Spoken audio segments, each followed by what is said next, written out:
3 মেরুদণ্ড সোজা রেখে চোখের দৃষ্টি থাকবে নাকের ডগায়। আমরা এখন বজ্রাসনে আছি বালসি প্রকৃতির পাঠশালায়, প্রকৃতি ফাউন্ডেশনের পরিচালনায় আমাদের যে রবিবারের ক্লাস দেখছেন, প্রত্যেকে আশীর্বাদ করবেন। সবাই যেন বড় হয়ে সুস্থ সবল ও নিরোগ থাকতে পারে। পরম করুণাময় ঈশ্বর আল্লাহর কাছে এই প্রার্থনা করি। এরপর আমরা বজ্রাসন থেকে আস্তে আস্তে অর্ধ কুর্মাসন করব। দু হাত কানের দুপাশে তুলে দাও, সোজা করে আস্তে আস্তে আমরা একদম সামনের দিকে হাত আমরা নামাবো। কোমর আরাম করে রিল্যাক্স করে ফেলে দেব, শরীরকে যেন আরাম করে রেখে দিলাম। এইভাবে অর্ধ কুর্মাসনে থাকলে 30 সেকেন্ড থেকে 35 সেকেন্ড প্রথম যারা অভ্যাস করবেন অনেক সুফল পাবেন। আজ বিশ্বে যেভাবে পরিবেশ দূষণ এবং মানুষের রোগ সংক্রমণ এবং রোগ ব্যাধি খাবার দাবার এবং জীবনশৈলীর জন্য হয়ে চলেছে, একমাত্র যোগ পারে আপনাদেরকে ওষুধের পাশাপাশি আরও কিছু সুরাহা করতে। তাই কম খরচে, নামমাত্র খরচে একটি যোগা ম্যাট কিনতে পারলেই হবে বাড়িতে। সকলে অভ্যাস করুন, সুস্থ থাকুন এবং ভালো থাকুন। ছোট্ট ছোট্ট অল্প বয়সী ছেলেরা যদি করতে পারে আপনারাও পারবেন। যোগব্যায়াম যে কোনো বয়সেই করা যায়, এর কোনো বয়স নেই। 4 থেকে 84 সকলেই করতে পারবেন। আমাদের বর্ধমান যোগ সেন্টারের মাননীয় জয়ন্ত হোর মহাশয় আমার যোগ লাইনের গুরু। সেই 2002 সাল থেকে দেখছি একভাবে তিনি প্রত্যেকটি মানুষকে সেবা দান করে চলেছেন। অনেক দুরারোগ্য রোগ ব্যাধি এবং তার সঙ্গে মানুষের জীবনের নানা দিক হতাশা মাইন্ড কেয়ার সেন্টার থেকে দূর করে দিয়েছেন। এবং বহু জায়গা থেকে আজ বাংলাদেশ থেকেও শতাধিক মানুষ ক্লাস প্রত্যেক রবিবারে 7:30টার সময় করেন। এখন অনলাইনে করি, অনেক মানুষ স্যারের সঙ্গে যুক্ত হয়েছে। তো আপনারাও আসতে পারেন রসুলপুর যোগ সেন্টারে। প্রত্যেক রবিবার সকাল 10টা থেকে আগে করাতাম, এখন প্রকৃতি ফাউন্ডেশনে 9:30-এ আসি। ওই জন্য সপ্তাহে একদিন অনলাইন এবং প্রত্যেক দিন অফলাইন। প্রত্যেক দিন আপনারা সকালে যদি আসতে পারেন রসুলপুর যোগ সেন্টারে সম্পূর্ণ বিনামূল্যে। এবং পাত্রসায়ের, কৃষ্ণনগর এবং বালসি এই 3 জায়গায় রবিবার অফলাইন এবং প্রত্যেক দিন অনলাইনে যদি থাকেন সম্পূর্ণ বিনামূল্যে। আপনারা আমার কাছ থেকে যতটুকু আমার সাধ্যমতো চেষ্টা করব আপনাদেরকে, আমার এই ক্ষুদ্র প্রয়াস যাতে আপনারা ভালো থাকেন, সুস্থ থাকেন। আস্তে আস্তে ওঠো, 30 যার হয়েছে উঠে আবার বজ্রাসনে বসে আবার একবার করব। প্রত্যেকটি আসন আমাদের 3 থেকে 4 বার করতে হয়। কবার? 3 থেকে 4 বার। বাড়িতে প্র্যাকটিস করছো না শীতে সকাল সকাল ঘুম থেকে উঠতে পারছো না? বাহ, অনন্যা এখন অনেকক্ষণ করেছে, ভেরি গুড। যার রিল্যাক্স হয়ে গেছে আর একবার করো দেখি, আর একবার। 1 2 3। এত সহজ আসন, আপনারা ভাবছেন এর উপকার নেই, কঠিন আসনের উপকার বেশি। সম্পূর্ণ ভুল ধারণা। আর জোর করে চাপ দিয়ে বা প্রেসার দিয়ে কম্পিটিশনের 1st, 2nd, 3rd হওয়ার জন্য যদি আপনারা করে থাকেন বা কোনো প্রশিক্ষক করিয়ে থাকে, আপনারা অবশ্যই সচেতন হবেন। কারণ একটা বয়সের পর বা এই অল্প বয়স থেকে নার্ভ নামক যে সূক্ষ্ম নার্ভাস সিস্টেম আমাদের শরীর রয়েছে, তার সমূহ ক্ষতি হয়ে যায়। তাই চাপ নয়, প্রেসার নয়, আপনারা প্রত্যেকেই বাড়িতে প্র্যাকটিস করুন। এত সহজ আসন কিন্তু এর প্রচুর উপকার। আসুন ম্যাডাম। আমাদের ম্যাডামও চলে এসেছেন যথা সময়ে। আপনাদেরকে আগেও বলেছি, উনিও খুব যোগ সচেতন এবং একটা সময় উনিও অনেক করিয়েছেন। বলে বলেও হয় না, পায়ের পাতা বাইরে থাকলে সুবিধা হয়। এই মাত্র 3 জনকে বললাম। অর্ধ কুর্মাসন, এত সুন্দর আসন আপনারা তো দেখছেন। এই ছোট্ট ছোট্ট ফুলের বাগানে, ফুলের মতো ছেলেদের কাছে আমরা পৌঁছে যাই শীত, গ্রীষ্ম, বর্ষা। আপনারাও ফোন বা অনলাইন অফলাইন যেভাবে চাইবেন পাবেন। তাই দেরি না করে আজই যোগাযোগ করুন প্রকৃতির পাঠশালা, প্রকৃতি ফাউন্ডেশনে। আপনার ছেলে মেয়ের বিভিন্ন সাবজেক্টের প্রত্যেক দিন আমাদের কোচিং চলে এবং প্রত্যেক রবিবার অঙ্কন, যোগাসন এবং আবৃত্তির ক্লাস। বিশিষ্ট ম্যাডাম আবৃত্তিকার গঙ্গা চক্রবর্তী ম্যাডাম থাকেন, আপনারা আগেও শুনেছেন। তাই বালসি শুধু নয়, বালসি ছাড়াও আশেপাশের বিভিন্ন এলাকা থেকে এসে প্রকৃতির পাঠশালায় ভরিয়ে তুলুন আপনারা, এই আশায় আমরা করব। যদি ভালো লেগে থাকে আপনারা অবশ্যই লাইক করবেন, ভালো না লাগলেও কমেন্ট করবেন, ভালো লাগলেও কমেন্ট করবেন এবং পারলে শেয়ার করে দেবেন। যোগ সচেতনতা ছড়িয়ে পড়ুক বাংলার প্রতিটি কোনায় কোনায়, আমরা এটাই চাইব। এবং আপনারা যদি 1 দিন 2 দিন বা 5 দিনের কোনো ক্যাম্প বা শিবির করাতে চান, ন্যূনতম পারিশ্রমিক দিলেই আমরা কিন্তু যাব। এবং আপনারা সুস্থ হয়ে উঠুন এই কামনা করে আমরা এই যোগের সঙ্গে ছিলাম, আছি এবং থাকব। যদিও শীতের দিন, ছেলেরা একটু দেরি করে এসেছে, তবুও দেখুন আজকে আপনার আমার ঘরের ছেলেরা অনেকে 7টা 8টা বা কেউ 9টা 10টার সময়তেও ঘুম থেকে ওঠে, কিন্তু এই ছেলেরা সকাল থেকে উঠে একটার পর একটা ক্লাস করে যাচ্ছে। সকলে আশীর্বাদ করবেন এবং সকলে ভালো থাকবেন। 30 থেকে 35 গোনা হলেই বলা হয়েছে যে উঠে যায় যেন।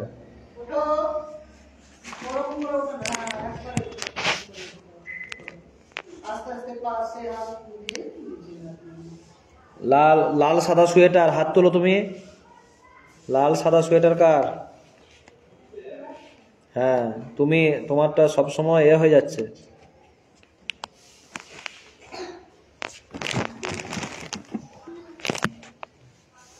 এরপর কি করতে হবে? আবার পদ্মাসনে চলে এসো, দিয়ে আসন প্রাণায়াম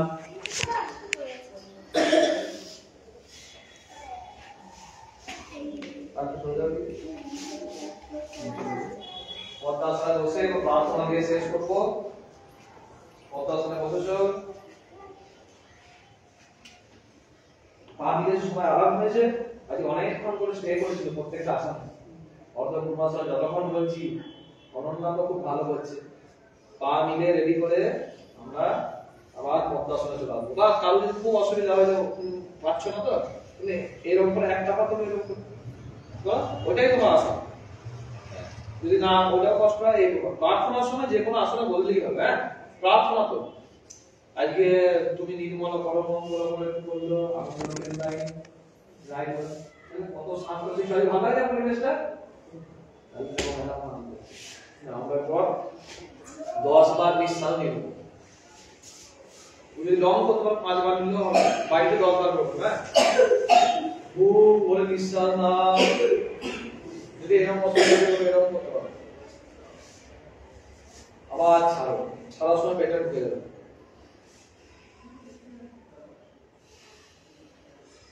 ডিপ ব্রিদিং করতে বসার আগে মনোসংযোগ বাড়বে, চোখ বন্ধ করো অথবা নাকের ডগায় দৃষ্টি দিয়ে মনোসংযোগও বাড়বে, মুখের ক্ষমতাও বাড়বে, খাঁচার প্রসার করবে, অক্সিজেন বাড়বে শরীরে, তাই না? হয়েছে? 5 বার করো। এই সিদ্ধারা সোজা করো, এই মেয়েটা কথা শুনছে না তো।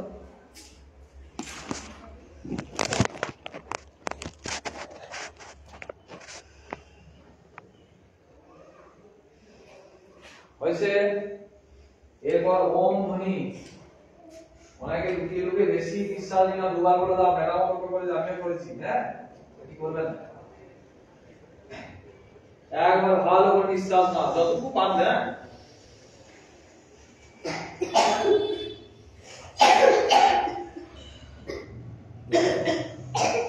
এত কাশি হচ্ছে সব? ঠান্ডা লেগেছে না?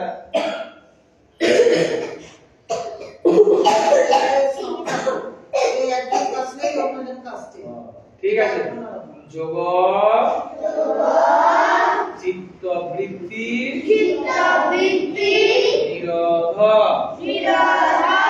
যোগ চিত্তবৃত্তি নিরোধ। যোগ চিত্তবৃত্তি নিরোধ। যোগ আমাদের মনে সকল বৃত্তিকে নিয়ন্ত্রণ করে। স্থিরসুখম আসনম স্থিরসুখম আসনম স্থিরসুখম আসনম। স্থির ভাবে সুখকর অবস্থানে বা বসে থাকার নাম আসন। স্থির ভাবে সুখকর আরাম করে বসে থাকাকে আসন বলা হয়। ঠিক আছে। এবার এক লম্বা শ্বাস নিয়ে যেমন হয় 3 বার কি হয়? অ হ্রস্ব ম 3টে ভাগ। প্রথমে অ, মাঝখানে ও, লাস্টে ম। 1 2 3 স্টার্ট।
শান্তি, আমাদের প্রকৃতির পাঠশালা শান্তি, পৃথিবীর শান্তি। মেটে কোথায় এইভাবে বসে কি করতে হয়? যে যে ব্যায়াম করেছে আরাম পাবে নাকি? আরাম ভাবে। যে আমি বেশি ব্যায়াম করি না আজকে আমার আরাম লাগবে। যে যে বেশি কেটেছে তার বেশি আরাম। ঠিক আছে, আজ তাহলে এই পর্যন্তই। আবার সামনে রবিবার, সূর্যবার, সানডে। ঠিক আছে। ম্যাডাম যেমন বলছে, ম্যাডামের কাছে আস্তে আস্তে করে বাড়িভাবে বলতে সুবিধা হয়। দেখো নিয়ে কেউ ছটফট করবে না কিন্তু, ধীরে ধীরে এক এক উঠছে। দাদা এক ধাপ থেকে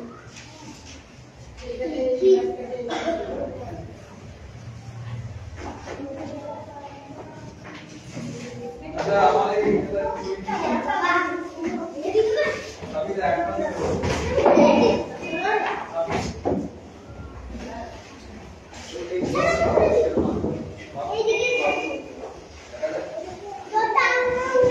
আস্তে আস্তে ধীরে ধীরে, কোনো কথা হবে না।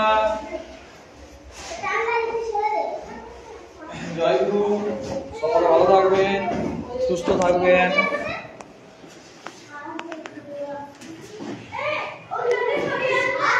আমরা প্রকৃতি পাঠশালা, প্রকৃতি ফাউন্ডেশনে আছি আমাদের এই লজে। যদিও আগামী দিনে শিফট হতে চলেছি, আমরা একবার ছাদে যাচ্ছি আপনাদেরকে সুন্দর জলাশয় এবং প্রাকৃতিক পরিবেশের মাঝে চেষ্টা করব একটু ঘুরিয়ে আনার। দোতলার উপরে দেখছেন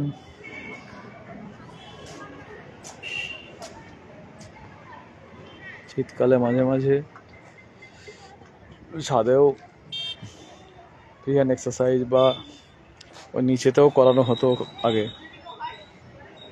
পাশেই দেখছেন ফিজিওথেরাপি রুম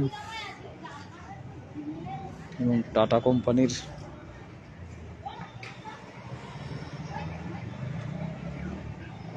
দাদার ওষুধের দোকান এবং ওনার আরেকটি ওষুধের দোকান দেজ মেডিকেল স্টোর্স। প্রকৃতি ফাউন্ডেশন একেবারেই রাস্তার উপরে, আপনারা যোগাযোগ করুন, চলে আসুন। খুব সুন্দর প্রাকৃতিক পরিবেশের মধ্যে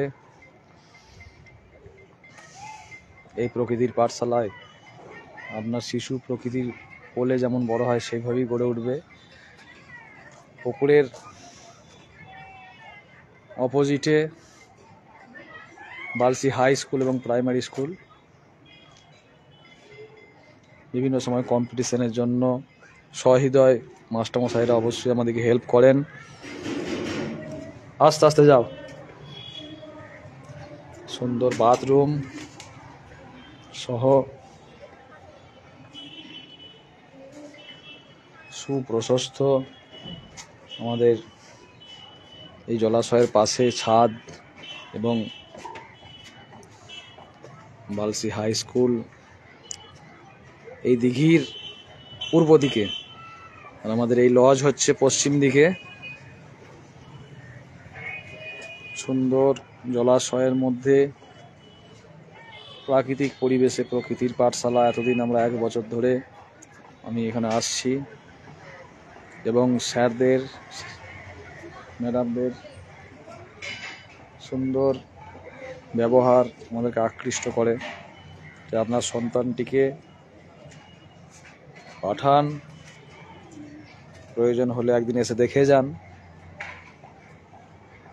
এই প্রকৃতি ফাউন্ডেশন বিভিন্ন সামাজিক কাজকর্মও করে, আপনারা ফেসবুকে দেখে থাকবেন। আর একটা ন্যূনতম বেতন নিয়ে এতগুলো পরিষেবা চালু রাখা আজকের দিনে অসম্ভব।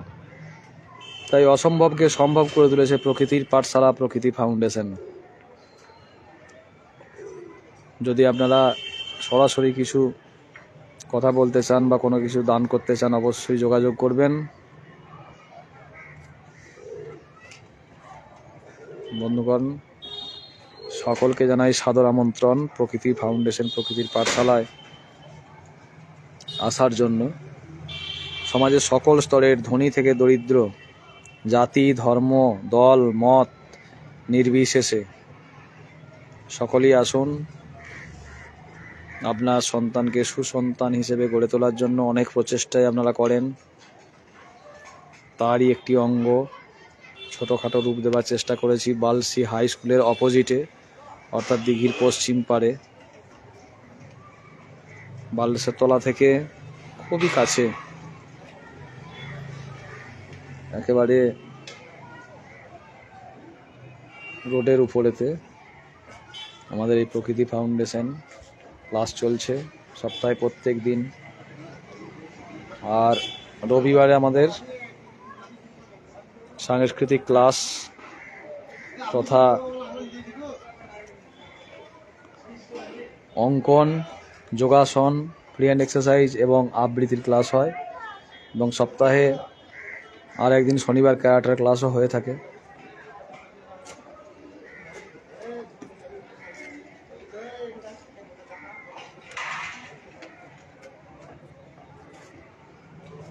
ধন্যবাদ, নমস্কার। সকলে সুস্থ থাকবেন, ভালো থাকবেন।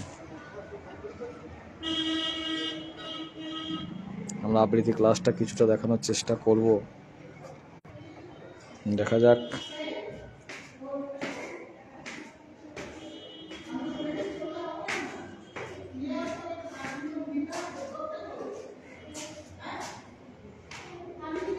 ছোট ছোট ফুলের বাগানে আমরা ঢুকছি।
শুধু কবিতাটা তো এমনি মুখস্থ যেরকম ধরনের বলা সেরকম থেকে যেমন এমনি মুখস্থ বললেই হয়ে গেল তা তো নয়।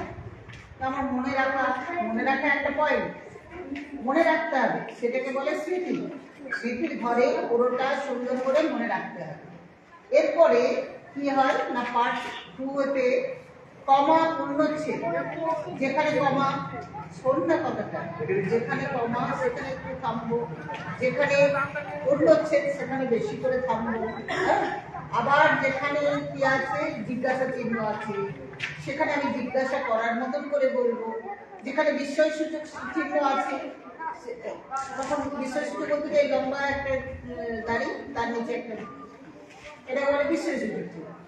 এতে কি হবে, অবাক হওয়ার কথা। হ্যাঁ, আমি তো বেশ ভাবতে পারি, এই যে ভাবার কথাটা, অবাক হওয়ার কথা, অবাক হওয়া এটা নয়, এটা ভাবার কথা। তো সেটা অবাক হওয়ার এই ছেলেটা ধরো এই যে কৌশলী সময় তাহলে অবাক হয়ে তুমি ভাবছো, কেউ যখন চলে যায় অবাক মানে না জানে, হ্যাঁ এটা হয়ে গেল, এরকম ধরো এই ভাবনা। তো সেই ভাবনাটাকেও ফুটিয়ে তুলতে হবে আমাদের কর্মের মধ্যে, কর্মের চাষে। আর তোমাদের এই যে সুন্দর করে মেনটেন করা, যে কমা বলছে এগুলো মেনটেন করে বলা, এটাই হচ্ছে কবিতার আবৃত্তি করা বিষয়। তো যেমন ধরো কুমোর পাড়ার গাড়ি বোঝাই করা করছি, আর এই গাড়ি চালিয়ে ঘুমছি, বলুন তুলে তুলে যেরকম ধরনের বলে হাট কবিতাটা, এটাকে সুন্দর করে বলা যায়। তো সেটা সুন্দর করে বলাটার নামই হচ্ছে আবৃত্তি করা, সুন্দর করে বলতে হয়। কোথায় যখন ধরনের আছে সেটিকে আত্মস্থ করে একটা কবিতা বলার আগে করতে হবে, সুন্দর করে পড়তে হবে, স্মৃতিপটে রাখতে হবে, তারপরে মনে রাখতে হবে। এই যে তোমরা যোগা করলে, যোগার সঙ্গে সঙ্গে যোগাতে কি হলো, একাগ্রতা বৃদ্ধি হলো, একাগ্রতা বৃদ্ধি হয়। যোগ করলে, আসন করলে কি হয়, অনেক প্রাণায়াম আছে, অনেক আসন আছে, যেটা মনটাকে একদিকে চঞ্চল হতে দেয় না, স্থির স্থির সুখমাসনম, মানে স্থির ভাবে সুখকর ভাবে বসার নামই হচ্ছে আসন। হ্যাঁ, আর যোগ চিত্তবৃদ্ধি, চিত্তবৃত্তি নিরোধ। কি হয়, চিত্তের যে অন্যান্য ইয়েগুলো আছে সেগুলোকে নিয়ন্ত্রণ করে, সেগুলোকে একসঙ্গে মানে সুন্দর করে অন্যদিকে ছড়িয়ে ছিটে যেতে দেয় না, একাগ্রতা বৃদ্ধি করে। তো সেই একাগ্র চিত্তে মানে এটা করার পরই, এই যে এগুলো করলে পরে, কবিতা করলে পরে বা কোনো পঠন পাঠন করলে পরে, যেমন পদ্মাসন করার পরে যখন আমি ইয়ে করবো, পড়তে বসবো, তাহলে কি হবে, মনটা যা চঞ্চল ছিল, চতুর্দিকে ধাবিত ছিল, এদিকে কিন্তু কেন্দ্রীভূত হয়ে গেল, একত্রিত হয়ে কি হলো, আমাদের প্রকাশটা করতে সে পঠন পাঠনে মনোযোগী করে তুলি। ওকে এইদিকে পাঠিয়ে দাও তো, খাওয়া দেখছো ওকে। হওয়াটা আর ক্ষেত্রে তোমাকে সুন্দর করে জিনিসটাকে আত্মস্থ করতে হবে, ঠিক আছে। আর তুমি অনন্যার কথা বলছি, তুমি টাকা এখানে আমি যেটা বলছি সেটা করতে শোনো। তোমার কবিতা বলা হচ্ছে, বলার ভঙ্গি ভালো, সবকিছু ভালো, কিন্তু কি হয়, তুমি বড্ড তাড়াহুড়ো, যে ওদের থেকে তোমাকে কাজতে যেতে হবে, কেন এক্সপ্রেস ওখানে চলবে না, লোকালয় এক্সপ্রেস নয়, যেখানে যেরকম সেখানে সেরকম, যাকে যেমন তাকে তেমন, যখন যেমন তখন তেমন, মানে এগুলোকে সারদামার একটা কথা আছে। তো সেইগুলো সুন্দরভাবে যথাযথ আগে তো প্রয়োগ করতে হবে। সেই প্রয়োগটাকে করতে গেলে দেখো, আমি একটু আগে কি বললাম যে ধন্যবাদ, সেখানে অল্প থামবো।